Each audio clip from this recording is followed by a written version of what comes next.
Hello friends, आज का video बहुत ज़्यादा इंपॉर्टेंट होने वाला है आपके सेमेस्टर एग्जाम्स के लिए। बिकॉज आज हम बात करेंगे जो आपको इंपॉर्टेंट क्वेश्चंस प्रोवाइड किए थे इंडस्ट्रियल फार्मास्यूटिकल का, उसी का हम यूनिट 5 का सॉल्यूशन वीडियो लेके आए हैं।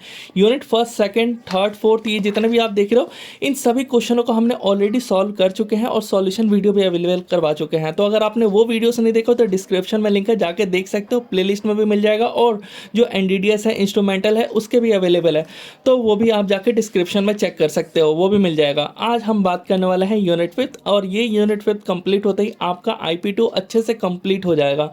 तो गाइस, यूनिट 5 से किस तरह से क्वेश्चन बनते हैं वो देखा जाए तो गाइस, अगर बात करूँ AKTU यूनिवर्सिटी का, तो आपको ये दो क्वेश्चन हर साल देखने को मिलने वाला है।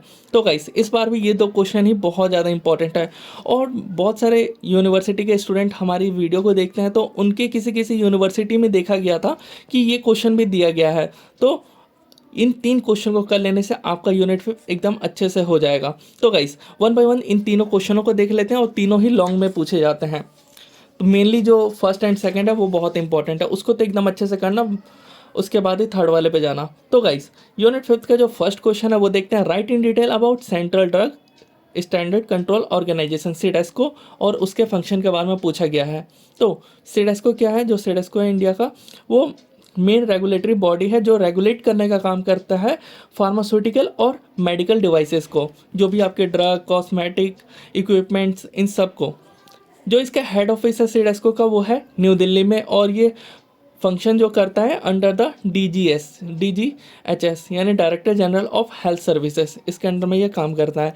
इसका मिशन क्या है? तो प्रोटेक्ट करना और प्रोमोट करना जो पब्लिक हेल्थ है इंडिया के अंदर। और मिशन क्या है? तो सेफ रखना और इंश्योर करवाना कि जो लोगों का हेल्थ है वो अच्छा रहे, अच्छे गुड क्वालिटी के प्रोडक्ट्स, यानी सेफ्टी जो प्रोडक्ट है उसका एफिकेसी और क्वालिटी अच्छा हो, किसी भी ड्रग, कॉस्मेटिक या मेडिकल डिवाइसेस का। अब आपको ये एकदम ऐसे ही लिखना है जैसे मैंने यहाँ पे मेंशन किया हुआ है इसके ऑर्गेनाइजेशंस। क्वेश्चन में पूछेगा तब भी, नहीं पूछेगा तब भी आपको ये मेंशन करना है कि इसके ऑर्गेनाइजेशन क्या है। तो गाइस, सबसे पहले आता है हेडक्वार्टर, जो कि न्यू दिल्ली में है, और यहाँ पे जो भी DTAB और DCC के मीटिंग्स होते हैं वो सभी के सभी यहीं पे होते हैं। DTAB drug technical advisory board, और DCC ड्रग कंसल्टेटिव कमेटी। इसके अंदर आपको देखने को मिलेगा जोनल ऑफिसर्स टोटल 6 हैं इसके सीडेस्को के, और यहाँ पे जो GMP के ऑडिट्स है ये कंडक्ट करवाए जाते हैं, और साथ ही कोऑर्डिनेट किया जाता है स्टेट से। इसके अलावा यहाँ पे आपको देखने को मिलेगा सब जोनल ऑफिसर्स, वो भी 5 है और सेम काम है इनका। पोर्ट एयरपोर्ट ऑफिस टोटल 13 है, यहाँ पे इंपोर्ट और एक्सपोर्ट होता है जो फार्मास्यूटिकल ड्रग्स है। नेक्स्ट है लेबोरेटरी, टोटल 7 है, और यहाँ पे क्या होता है? तो quality control of pharmaceutical product, quality को कंट्रोल किया जाता है और बेटर हो। अब यहाँ पे देखोगे तो जो जोनल ऑफिसेस है वो कहाँ कहाँ पे है, तो आप देख सकते हैं मुंबई, कोलकाता, चेन्नई, गाजियाबाद, अहमदाबाद, हैदराबाद, सब जोनल ऑफिसेस, चंडीगढ़, जम्मू, बेंगलोर, गोवा और इंदौर। तो गाइस, ये आपका नॉर्मली इसके बारे में हो गया, सीडेस्को के बारे में। अब पूछता है फंक्शन। तो गाइस, हमने कुछ टाइम पहले भी हमने बाकी के टॉपिक्स कवर कर रहे थे, तो हम ये समझ रहे थे कि जो भी हमें न्यू ड्रग के लिए अप्रूवल जो चाहिए था वो सब इन्हीं से मिल रहा था। तो इसका फंक्शन भी वही है कि ये अप्रूवल दिलवाता है न्यू ड्रग को। जो भी substance which come under the definition of new drug, ऐसे सब्सटेंस जो न्यू ड्रग के अंदर आ रहे हैं according to drug and cosmetic act, वो सभी के सभी हमारा सीडेस्को ही जो है वो अप्रूव दिलाता है। अब ये जो न्यू ड्रग हो गया, या फिर जो हम क्लिनिकल ट्रायल्स के लिए हमें कर रहे थे, जो हम IND को हम कर रहे थे इन्वेस्टिगेशन न्यू ड्रग को, तो गाइस वो सब भी यही तो दिलवा रहा था अप्रूवल, कि आप क्लिनिकल टेस्ट करवा कर सकते हो। जो हम प्री क्लिनिकल जो डाटा था वो IND में करके हम एप्लीकेशन सबमिट कर रहे थे जो हम सीडेस्को के अंदर, तो यही जो है वो उसको रिव्यू करके ऑथराइज़ करते हैं, जिसकी वजह से हमें अप्रूवल मिल पाता है क्लिनिकल ट्रायल करने का।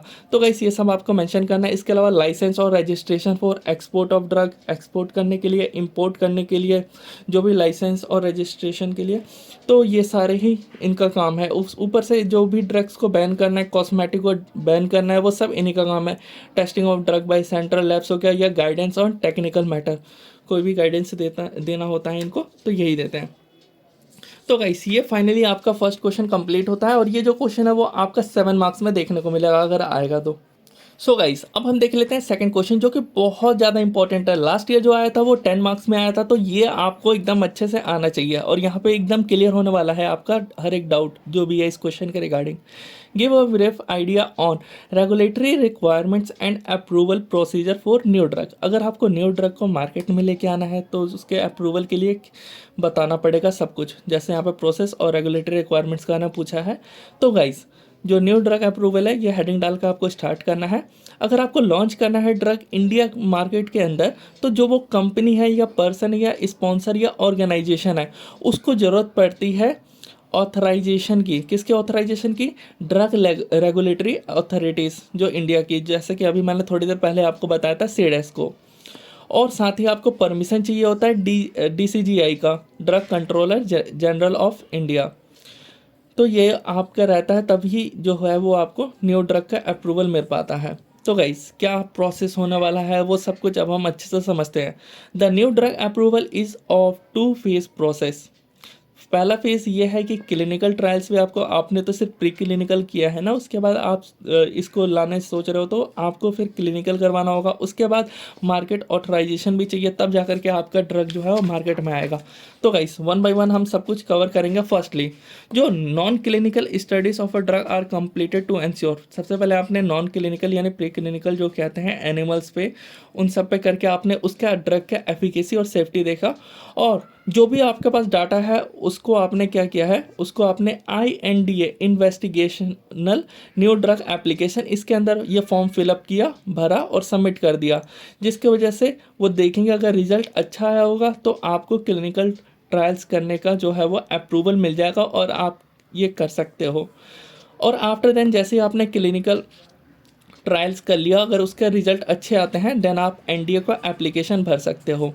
तो गाइस क्लिनिकल ट्रायल्स के अंदर आपको ये सब देखना होगा, फेज़ 1, फेज़ 2, फेज़ 3, फेज़ 4, जिसमें ह्यूमन फार्माकोलॉजी का ट्रायल, जिसके अंदर आपको देखोगे कि जो ह्यूमंस के अंदर इसकी सेफ्टी टॉलरेबिलिटी हो गया। इसके अलावा एक्सप्लोरेटरी ट्रायल, जिसके अंदर आप देखोगे कि कितना ये इफेक्टिव है और इसके क्या क्या शॉर्ट टर्म साइड इफेक्ट्स है। इसके अलावा फेज़ 3 में कन्फर्मेटरी ट्रायल, जिसके अंदर थेरेप्यूटिक इफेक्टिवनेस देखोगे। और लास्ट जो है पोस्ट मार्केटिंग ट्रायल्स, ये तो आपका जो ड्रग है वो अगर अप्रूवल मिल जाता है मार्केट में आने के लिए, उसके बाद ये आप करोगे फेज़ 4। तो गाइस आप इतना समझ गए, INDA को एप्लीकेशन सबमिट करने के बाद आपने क्लिनिकल ट्रायल किया और वो अच्छा रिजल्ट आया तो NDA फॉर्म जो है वो सेंड करोगे, न्यू ड्रग एप्लीकेशन। तो गाइस मैं और आपको दिखा देता हूँ। जैसे ही आपने क्लिनिकल ट्रायल्स किया और वो सब जो मैंने आपको दिखाया था, रिजल्ट अगर अच्छा आता है फेज़ 1, 2, 3, देन आप न्यू ड्रग एप्लीकेशन को एक जो है एप्लीकेशन सबमिट करोगे। उसके अंदर क्या क्या सबमिट करना है, तो प्री क्लिनिकल क्लिनिकल दोनों के ही डाटा, उसके बाद एनालाइज होगा और जो भी ड्रग इन्फॉर्मेशन और जो भी आपका मैन्युफैक्चरिंग प्रोसेस है वो उसके अंदर डिस्क्राइब करोगे। उसके बाद जो एजेंसी है वो रिसीव करेगी NDA जो आपने सबमिट किया था फॉर्म एप्लीकेशन को। उसके बाद वो देखेगी कि क्या ये अप्रूवल मिल जाएगा तुरंत या अप्रूवेबल है, यानी कुछ कमियां हैं तो उसको बता करके वो ठीक करो। उसके अलावा जो तीसरा है नॉट अप्रूवेबल। तो गाइस ये जो है वो आपको ये 3 ऑप्शन देखने को मिलते हैं और 30 to 45 डेज आई थिंक लगता है। तो गाइस ये हो गया आंसर कंप्लीट। सो गाइस और लास्ट क्वेश्चन है, जो कि ये भी आप कर लोगे तो आपके लिए बेटर रहेगा कि आपका कोई भी क्वेश्चन मिस नहीं होगा। तो गाइस थर्ड क्वेश्चन जो कि give in detail about state licensing authority. तो ये है क्या, the concern state licensing authority is headed by कौन? State drug controller. The state drug controller जो है वो डील करता है हमारे जो मैन्युफैक्चरिंग के लाइसेंस है या फिर सेल प्रेमिसेस ड्रग्स के लिए भी और कॉस्मेटिक्स के लिए भी। तो ये जो आप देख रहे हो स्टेट लाइसेंसिंग अथॉरिटी, ये क्या काम करती है, तो अप्रूवल देने का काम करती है ड्रग टेस्टिंग लेबोरेटरीज के अंदर, रिकॉल ऑफ सब स्टैंडर्ड ड्रग्स। इसके अलावा licensing of establishment for sale और डिस्ट्रीब्यूशन ऑफ ड्रग, यानी लाइसेंस देने का काम करती है जो भी सेल और डिस्ट्रीब्यूशन करने के लिए जो ड्रग्स का करते हैं लोग उनको। इसके अलावा मॉनिटरिंग करने के लिए भी जो क्वालिटी है ड्रग्स का, कॉस्मेटिक का। उसके अलावा यहाँ पे जो भी कंट्री के अंदर, और licensing of manufacturing site for drug including API and finish formulations. तो गाइस ये जो स्टेट लाइसेंसिंग अथॉरिटीज़ है, इसके बारे में और भी कुछ पॉइंट्स ऐड होंगे और वो मैं आपको पीडीएफ नोट्स में ऐड करके अवेलेबल करवा दूंगा टेलीग्राम पे, जो कि आपको आजकल में मिल जाएगा, उसका आपको टेंशन नहीं लेना है। तो गाइस आई होप आपको ये तीनों क्वेश्चन जो है वो अच्छे से हो गए होंगे। अगर आपको ये तीनों हो गए तो आप इस वीडियो को लाइक करें, हमारे चैनल को सब्सक्राइब करें और जल्दी से आपको unit 5 instrumental method of analysis का मिल जाएगा। तो गाइस जिसकी वजह से ये दोनों सब्जेक्ट आपके कंप्लीट हो जाएंगे। अब फाइनली IP2 कंप्लीट होता है। मिलता है नेक्स्ट वीडियो में।